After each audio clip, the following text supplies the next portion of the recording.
Dokta, tumefikaje hapa? Saidie, kwa nini viongozi wengi baada ya Nyerere Mimi hawajaipenda Urusi? nimesikiliza hiyo tathmini ya huyo aliyoandika hiyo ripoti. Kwa mambo yanayohusiana na usalama, nadhani amesema ukweli, lakini kwamba Samia ataweza kusaidiwa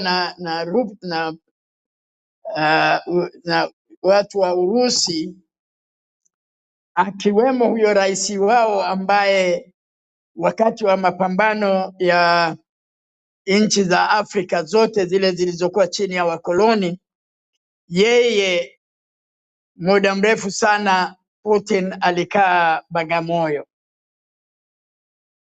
Na kwa sisi tunaojua na vitabu vinavyoonyesha, na mojawapo ya vitabu ni kuna volumes 9 alizoandika Hashim Bita ya jinsi vyama vya ukombozi across Africa.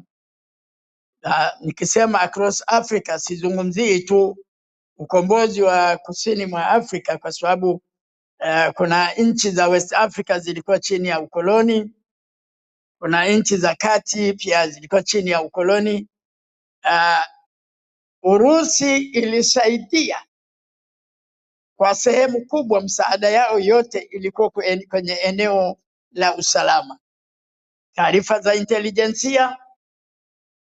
Lakini ukizungumza kwamba walipeleka hata bunduki, hata risasi, Urusi haina historia hata kidogo ya kuwa na msaada kwa nchi yoyote zile wakati wa mapambano ya ukombozi. Urusi ambayo kiteknolojia iko juu sana na ndio inayoshindana na Marekani, lakini teknolojia kubwa ya Urusi iko huko ndani kwao. Teknolojia kubwa zaidi ni kwenye mapambano, utengenezaji wa silaha. Kwenye mambo mengine, kwa mimi niliyekwenda Ukraine, teknolojia kubwa sana ambayo Urusi mwanzoni ilikuwa inajisifu, kwa mfano utengenezaji wa matrekta. Viwanda vya matrekta viko Ukraine, haviko Urusi. Ndio maana Urusi inang'ang'ana sana na Ukraine, kwa sababu nadhani katika structure yao wakati ule waligawana, masuala mengi ya kiteknolojia yalifanyikia eneo la Ukraine. Kwa hiyo hata baada ya kugawanyika, Ukraine imebaki na wanasayansi wa teknolojia, including hata wa kutengeneza hizo silaha. Ndio maana mmeona sasa hivi Mrusi anapambana na nchi yenye watu wachache sana, lakini kwa miaka yote hii Mrusi ameshindwa kuiteka Ukraine kwa sababu hana chochote tena cha kuanzisha. Technologically wa Ukraine wako juu mpaka kesho. Bahati mbaya tu hawakuwa na ndege, hawakuwa na nini, vitu vile vya high tech kama kwenye vita, hivyo hawakuwa navyo, vilikuwa upande wa Urusi. Na viwanda vya ndege mpaka leo vya kutengeneza ndege za vita viko Urusi. Lakini kwenye teknolojia nyingine yote, ndio maana wametengeneza mpaka silaha zao hizi ndogo zote zinazowasumbua na drones zote wanatengeneza wenyewe wa Ukraine. Actually inasemekana Ukrainians kule nyumbani kwao wametengeneza viwanda vidogo vidogo vya kutengeneza drones kwenye nyumba za wananchi wao, wala sio kwenye viwanda vikubwa. Kwa hiyo mimi ukinieleza habari ya kwamba Samia atanufaika, atanufaishwa na Putin kwa maana ya kiuchumi, kwamba atanufaishwa kwa msaada wa teknolojia ya kawaida, Mimi siamini kabisa kama hiyo inawezekana, kwa sababu hata historia ya Urusi na Tanzania, pamoja na kwamba yeye alikuwa station Bagamoyo kipindi chote cha ukombozi, alikaa kipindi chote Bagamoyo kama afisa ambaye ndiye contact point na Urusi na nchi za ukombozi, na Tanzania ilikuwa ndio kitovu cha ukombozi. Hatuna rekodi yoyote ya Urusi kusaidia katika ukombozi, ukiacha masuala ya intelijensia. Hata bunduki moja, hakuna mtu atakayeniambia hata bunduki moja ilitoka Urusi ikaenda kusaidia, iwe ni Namibia, iwe ni South Africa, iwe ni Rhodesia, iwe ni nani. Hakuna record hata moja ya hizo. Actually record inaonyesha nchi ndogo kama nchi za Nordic ndio zilikuwa ziko kwenye kiwango cha juu katika kusaidia ukombozi wa Afrika. Ni kweli Urusi hasa wakati wa Wagner wana mikataba mingi sana waliosaini na nchi za West Africa, lakini walikuwa na mikataba zaidi na wale waliokuwa na destabilize nchi za Kiafrika. Kwa hiyo vurugu zote unazozisikia kwenye nchi za West Africa zilisababishwa na kundi la Wagner. Kwa wale ambao hawakumbuki Wagner ni nani, Wagner ni yule ambaye aliunda jeshi lake na akawa analikodisha jeshi lake kwenda kusaidia watu waliokuwa wanafanya kazi ya kupindua serikali zao. Wao ndio walikuwa wanatumika kama mercenaries. Hiyo ndio sifa kubwa sana ya Urusi, na imedestabilize nchi sana kipindi hicho cha Wagner, mpaka Wagner na Putin walipokosana. Kama mnakumbuka, inawezekana Wagner mwenyewe, mkuu wa hayo majeshi ya binafsi, aliuawa kwa ndege kwa mbinu zilizoandaliwa na Putin mwenyewe. Kwa hiyo kwa maana ya kimaendeleo, kwa maana ya misaada ambayo tangibly itakuja itamsaidia, wala hata kwa kumletea majeshi ya kuja kumsaidia technologically, mimi nina mashaka sana. Kwa wale wanaojua kwa muda mrefu misaada ya Tanzania na Urusi, ni vitu vidogo vidogo sana. Hakuna mradi mkubwa utakao nionyesha leo kwamba huu ni mradi uliosimamiwa kwa fedha za Kirusi. Hakuna mradi mkubwa. Kitu kikubwa katika historia yetu ya miaka yote na Urusi ni jengo linaloitwa pale jengo la utamaduni, nafikiri iko pale Msasani au Oysterbay, sijui pale panaitwaje. Hiyo ndio jengo kubwa pekee, cultural center. Sasa Watanzania gani kwanza wana shida na cultural center? Mtanzania gani anaingiaga kwenye cultural center, iwe cultural center ya Mwingereza, ya Mjerumani, ya nani? Nani anaingiaga? Ni sawa wale waliosomea Urusi, wale ndio center yao, kwa sababu wana association yao pia.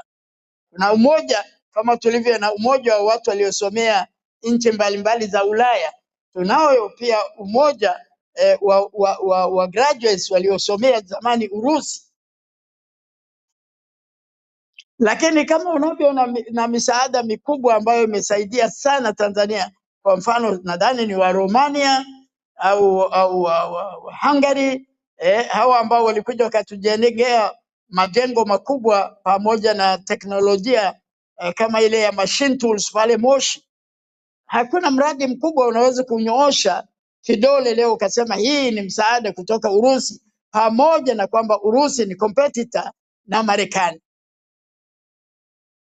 Ni competitor na Marekani katika mambo ya ushindani wao wa kiusalama, lakini katika maendeleo hakuna eneo lolote ambalo unaweza kusema kwamba Urusi imeshindana na Marekani katika kunyanyua eneo fulani la Tanzania, kiasi kwamba wananchi watasema huu ni msaada wa Urusi tofauti na misaada ya Marekani.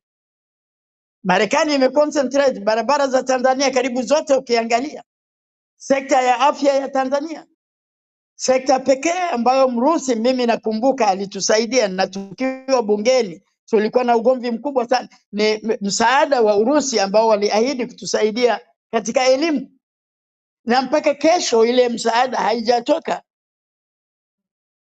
Mpaka kesho kuna ugomvi. Walituletea vitabu ambavyo Watanzania gani wanahitaji. Walituletea vitabu ambavyo msingi wake ungeenda kusaidia wale watoto wanaoenda vijana wale ambao baadaye wanaenda kufanya masomo yao Urusi. Kwa hiyo ukiingia kwenye library zetu mbalimbali utakuta kuna vitabu vile vya Kirusi viko kwa Kirusi, lakini utafanya nini? Kwa hiyo kwa sisi ambao tunafahamu background ya uhusiano wa Urusi na Tanzania, mimi sijui utanishawishi namna gani kwamba hii ziara itamnufaisha. Sawa, itanufaisha kwa sababu watakutana kule na kuna nchi za Kiafrika ambazo zitakuwepo. Nyingi ni nchi za Kiafrika na nchi za Latin America ambazo zitakutana kwenye huu mkutano. Lakini nchi za Latin America sisi zimetusaidia mambo mangapi? Madogo madogo yatakuwepo, lakini hasa cha kusema kwamba lazima tuitetemekee sasa kwenye ziara hii kwamba inaenda kutuadhibu kwamba atatushinda Samia. Ni kitu gani hicho ambacho atalete leo ilete transformation kwenye nchi? Sijui ni wangapi wanajua kwamba katika Urusi yenyewe kuna sehemu za Urusi maskini karibu sawa na Tanzania. Sijui wangapi wanajua kuna sehemu za Urusi ni maskini kuliko Tanzania.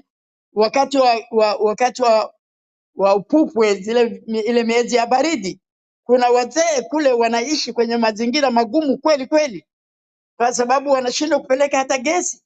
Lakini Urusi ina gesi, Urusi ina mafuta, lakini nashindwa kusaidia hata wazee wake. Kwa mimi siogopi chochote kuhusiana na hiyo ziara. Ni kweli itatangazwa sana kwenye vyombo vya habari, itatangazwa sana kama ambavyo wataagiza vyombo vya Tanzania vyote vitamtangaza. Picha zitaletwa, wamekutana na nani na nani na mkataba gani umesainiwa. Hiyo mikataba iliyosainiwa kwenye makaratasi, kwani mikataba mingapi Tanzania imesaini duniani ambayo, na ningewashawishi sana kama mnaweza kufanya, nendeni kwenye website, kuna ukurasa unaoonyesha Tanzania imesaini mikataba mingapi na mikataba ngapi imekuwa honored duniani. Iko kwenye record. Unafungua tu ukurasa ambao unaonyesha rais anaposafiri kwenda mahali mikataba mingapi imesainiwa na mikataba hiyo ni mingapi ambayo imeleta matunda. Ipo on record.